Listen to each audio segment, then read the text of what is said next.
Welcome back to the Peak Performers Podcast. Today, we're wrapping up our in-depth discussion all about productivity with Penny Zenker. Part of productivity is not only cutting out the bad stuff, but also learning from negative experiences and trying to avoid them in the future. Stay tuned.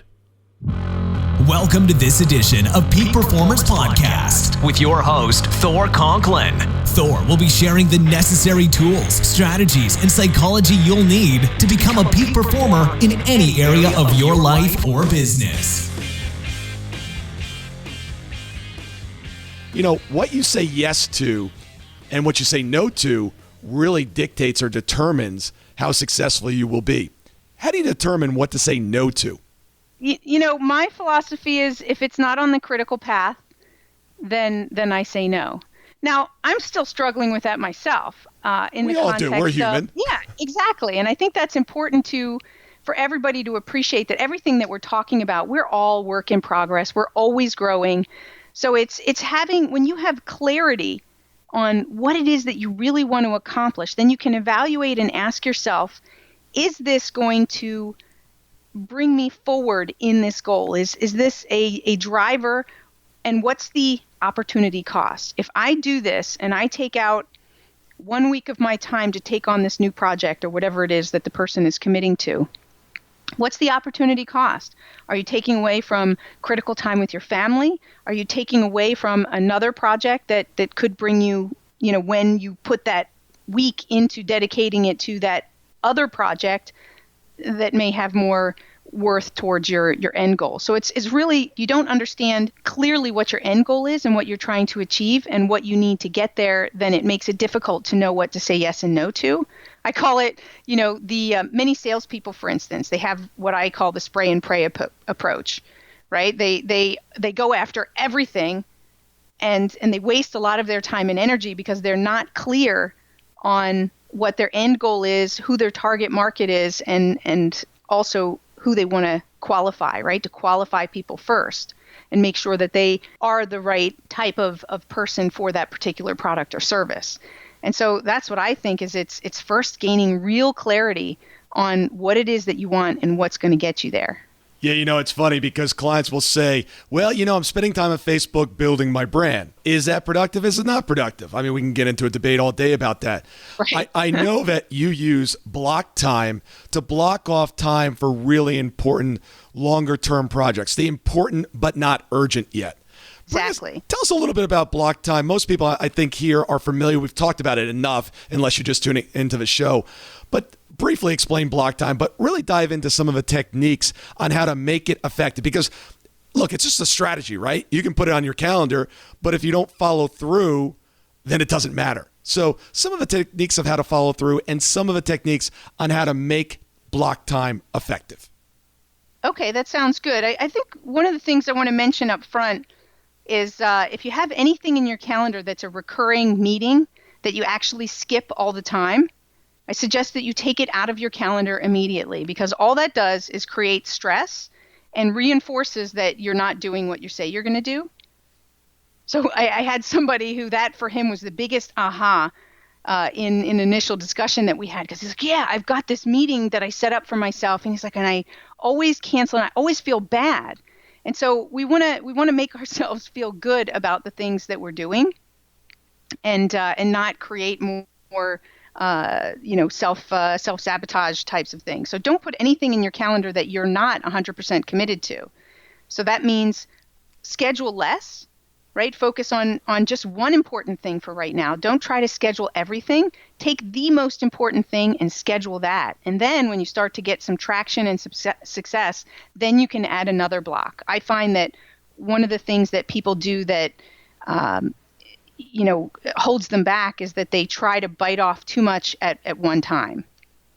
I think we all do. I think we're all guilty of that. Who, me? No. I And for everybody out there that is freaking out right now that said, oh my God, I can't take that off my calendar, because if I take it off my calendar, I'll forget about it. It'll be like out of my mind and I won't be able to get back to it. I highly recommend creating an S&M file. Now, what that stands for is someday maybe. You may do it, you may not do it. put it in Evernote, put it in Dropbox, and it's all those notes and all those things that you might do, but it doesn't have to be on the calendar now.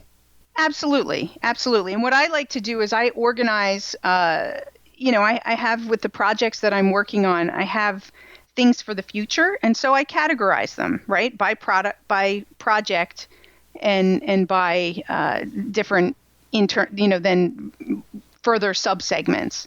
And then that helps me to create an organization for them so that when I'm ready for a subsegment, I can pull that out and look at it. So I totally agree with that. I think it's David Allen that talked about getting it out of your head, that type of system. And that is important because when you try to keep everything in your head, it does take up excessive energy. It's kind of like if anybody, with the old computer systems, they talk about how it would eat up your memory in the background so that your programs that you're currently running would run slower because you had other programs open in the background. Well, we've heard about all the successes. Are there any failures in here that you have? Any Me? lessons? Yeah, come Never. on. Never. All right, good. Next question. No, of course. I mean, what entrepreneur or anyone for that matter? I mean, we're just lying to ourselves if we say that there weren't results that we weren't happy with. And what I want to know is, what are the lessons? What are the gifts that you got from these failures? One of the failures that I made was I was living in Switzerland and looking to return to the U.S. And there was this company that I came into contact with that was building this amazing coaching program, and the model that they had was amazing, and they were going to be able to integrate some of my thoughts into it. And this is an investment decision where I didn't take enough time to do all the due diligence that was necessary. And everything looked good up front. The board had amazing people on it with incredibly strong, competent backgrounds and working with really credible companies. The people all had amazing backgrounds and really great signs of success in the past. The investments that they were making looked sound in terms of the people that they were hiring and working on brand development and the process. And so I got involved 2 feet first, and it comes back maybe to asking enough questions. Is I wasn't critical enough because I was emotionally excited about the opportunity. And so I was asked to, invest in the organization, and that was going to be part of, my part of it going forward. And then they needed the money quickly. And so because I knew that it was, it's a startup and there was cash flow situation, and I gave them the money, and then I think it was 3 weeks or 4 weeks later, they declared bankruptcy. Ugh. And I lost my investment. So, and I lost the opportunity to see that move forward. So, I really didn't, I asked some questions, but I didn't take the time to ask more questions. Yeah. And we ignore feedback sometimes because we want it so badly. I've got in a similar situation, similar example, where I bought a business. Same scenario, got invested, got excited about the opportunity, and the flags that I saw, well, they weren't really red. They were just kind of pinkish, right? Right. And when I get here, I'm going to be able to fix those things. I mean, that's no big deal. Mm-hmm. And and when you're in a due diligence situation, those little red flags are usually big, big flags. They're just in the future, further down the sight line. And if you get closer to them, you can actually see how big they are. But you make them small in your mind just because you're excited about it. You're invested in it. Yeah. It's I've been there, and you certainly get a lot of life lessons from those type of experiences. For sure. Been there, done that. Right. What's one thing that you wish you had started earlier? Started earlier. Ooh, you ask good questions. Well, thank you. I like it. So not the typical interview questions that I typically get. So what do I wish I started earlier? I probably wish that I started my whole self-development journey earlier, because I really but I guess we start things when we need them, when timing is always right. So I shouldn't say that. But that's a common answer, believe it or not. Yeah, I would imagine, because, had had the level, I feel that I live in a more peaceful state now. Not to say that I don't get frustrated, but I don't spend much time there. The amount of time that I spend in any negative feelings is small, and that's because of all the self-development work that I've done and the way that I look at things. So I think that would have benefited me more as a young adult than I think I was in my late 30s when I got involved. Giving away my age here, when I got involved in self-development and everything, and started to follow Tony and some other greats in the self-development world. Let me ask you a question, because I'm kind of curious. I started reading Charles Givens back in 1980 or 79. I mean, this is way early. I believe I'm starting to see, and I just want your opinion on this. It seems like people nowadays are more open to this self-development, self-realization, really working on yourself. Do you think it's becoming more popular and more accepted in a business environment? Or is it just my perception? Oh, I definitely think that it's more accepted. And I think that's because of the growth of coaching. If you look at, coaching probably began in and around that time period, right? Really taken off. Do you know what I mean? That CEOs were starting to bring in not just consultants, but starting to appreciate the value of coaching, and coaching in itself brings people to more self-development. So I do think people are more open. I think more companies are working with self-development courses for their people. They see it as an important part of leadership.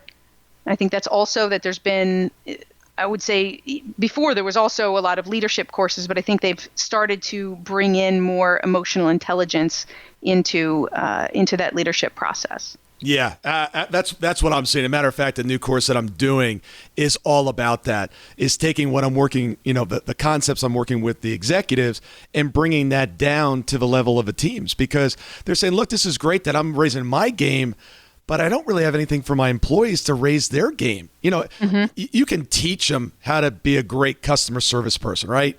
But that's the strategy. Now, why are they going to do it? What's stopping them from doing it? What's the psychology around it? Why do they want to do it? So it's also teaching a different, for them to be able to see different perspectives, because there's a gap. And I know that a lot of C-suite executives are frustrated at the gap between the C-suite and the middle managers, that there's, a strategy gap, like a way of thinking, right? Yeah. They don't think and act as strategically as the C-suite. So that needs to be brought into some of the change management that goes on with the middle managers. Yeah, actually, that's one of the modules that we're talking about, how to think and act more like the boss. Mm-hmm. And as I was interviewing people and putting the course structure together, they're like, oh my God, you're going to actually teach the people to think and act more like me? They're like, yes, thank you. I was like, you don't have to teach them anything else, just that piece. And it's so important because, look, as an employee, when I was an employee, I didn't understand what my bosses were thinking and doing and why they did things. Mm-hmm. And if I had understood that, it would have made my job easier, and I would have gotten in line or been more helpful to them. Absolutely. And that's kind of why and where I created these 10 core drivers of productivity out of it, is to help people to think and act more strategically. Because when we do that, we are naturally accelerating our productivity. Okay, why do you get up every single morning and go to work? Is it because you love morning traffic, office break room coffee, and meetings? No. The main reason people get together and work is accountability. Of course, these days you can definitely remotely work most jobs. Heck, my phone's got a more powerful computer in it than any desktop my dad's ever used. But it's not about that. What it is about is being able to look a peer in the eye and know that you delivered. A lot of entrepreneurs these days don't have that luxury. They might work from home. They might be a sole proprietor, or they might just be a one-person operation. But accountability is still an important part to execution and overall success. So what do? Well, we've got a solution. Visit thorconklin.com/accountability. Thor's set up a masterful system that's powerful and allows you to connect one-on-one with him. If you think you might be a good candidate, simply check us out. Again, it's thorconklin.com/accountability. It'll be the easiest meeting you sit through all day. I want you to share with the audience what you're doing, how they can get a hold of you, and the courses and the programs that you have available. Sure. I'd be happy to. So I have a big goal this year is, I've spent some time putting together, the book, and then I have an assessment, a productivity assessment. It's kind of like, people want to understand their strengths and weaknesses around their personality. So they'll take a DISC profile or Myers-Briggs or some sort of personality test. Well, this productivity assessment helps people to get an understanding of their strengths and weaknesses around their productivity profile, and also can be used as a common language together with their peers to open up discussion on how to improve productivity, not just for them as an individual, but also as a group. So I have a big goal this year. I'm looking to reach 250,000 people on my platform. I'm president of the board of a company called Heart of a Fighter, which I think you know Suzanne Oliver. Yes. Oh, I didn't know you were involved with her. Yes. I am. I'm president of the board. I've been president of the board for a couple of years, and my goal is to make a really big donation to Heart of a Fighter to really support the women who are the women veterans who are transitioning from active duty to civilian life. Oh, that is a great organization. Yes. And so I'm super excited about that. So my assessment can be, I think I sent you a link, so hopefully you can post it here with Oh, absolutely. With that, because it's a more complicated URL. But if you just go to the www.p10, that's P as in productivity, 10 is in the number, app.com, and you look under offers, then you'll see a little bit halfway down the page, I have an area where I have the productivity assessment. I also have that time blocking course that goes into the 7 steps of mastering time blocking, which is helping you to align your tasks and your goals.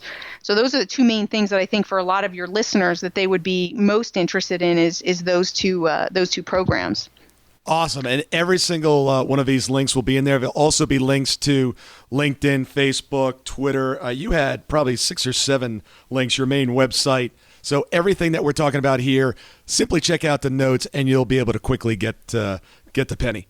Thank you. Yeah, I mean, if I might just also add, it was interesting. I just did an assessment for a small building organization, like a group of builders, and they had 6 different departments. And so the whole company took the assessment, and then we parsed them out by department. And when we looked at the end result, it was really easy to see where there was dissatisfaction in the organization. Because if people it comes up in their assessment and in their numbers, and it enabled us to have a workshop and make so much more out of the workshop so that we could focus on those areas that seem to be weak across the board and also address certain individual issues for people. And, what's great about it is then there's a follow-up mechanism. So it's not something you just take once. It's something that you can take either weekly or bi-weekly to check in and see how you're doing in closing the gaps. You're telling me that not all departments within an organization are on the same page? I know. Isn't that a shocker? Wow. Maybe that should be the title of the episode.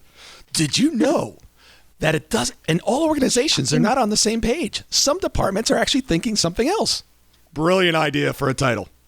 Well, Penny, thank you very much for your time today. It was value. So thank you very much. And be careful on that tandem bike. I don't want to see you getting hurt. I didn't get to tell any jokes. But you were funny and engaging. Okay, good. I was engaging. But I need to just tell one piece before we get off, which is you missed when you said that I had a childhood dream of becoming a comedian and then moved to Switzerland and that all went down the hill. You need to understand that what happened when I was in Switzerland was that I had a humor lobotomy. So. And what is that? It just sucked the humor right out of me because they are not a country known for their sense of humor. So I lost it. For 16 years, I didn't get a chance to exercise that muscle. And so, I'm working my way back now. So that's why if I wasn't funny enough in my jokes, that's why it's because of the lobotomy. It sucked it out of you. I used to do a lot of work in Zurich, and there was a restaurant in Zurich. You may know the name of it. Oh, I lived there for 16 years. I'm not quite sure the name, but I would love to find it again. It was a restaurant that had port wine from every year back to like 1900. So their thing was you would go in and after dinner, you would order a glass of port wine based on your year of birth. Huh. And it's an amazing place. And one of the guys in our group, I forget what his birthday was, that particular year was a white port. I had never seen one, never tasted one. Yeah. So interesting little marketing idea. I'd love to find out what it was. It sounds like you don't know the name of the restaurant. I don't know that one. Yeah. But it was in Zurich, and if it's in Switzerland, it's expensive. Yeah, of course. They certainly know how to keep their currency up. Yes, they do. They do. Well, Penny, thank you very much. It was a pleasure having you on the show today, and I look forward to having you back. Thank you. It was great being here. Thank you so much. It was exciting to be here and love to hear how you present your stories and your feedback as part of it. Thank you so much. Thank you so much for listening today. I really do appreciate your time, and I hope you found today's show valuable. If you would like to receive these shows automatically to your phone or to your computer, simply go to iTunes and subscribe. After listening to several of the shows, if you're so inclined, please leave us a 5-star rating, as this helps us reach additional people and spread the message. If you're truly committed to taking your life to the next level and doing whatever it takes to become a peak performer, but something's holding you back, something is blocking your way, and you just can't seem to figure out what it is, send me an email to info@thorconklin.com, and I'd be more than happy to get on the phone with you. We'll schedule a 15-minute discovery call. No obligation, no cost. I absolutely love to hear from the listeners, and if there's something I can do to help, I'd be more than happy to do that. Also, if you found something of great interest in today's show and you want to share that with your friends and family, simply go to my Facebook page, Thor Conklin. Click on the episode, hit the share button, and share it on your page. You can follow me at Twitter at Thor Conklin. The website is thorconklin.com. We're constantly adding new free resources, discussing additional tricks, tips, tools, and strategies on how to be a peak performer. Remember, I try to keep these episodes short so you can listen to them during dot time, doing other things, commuting, driving, walking, working out. Decide to be a peak performer in all that you do. And until tomorrow, have an absolutely amazing day.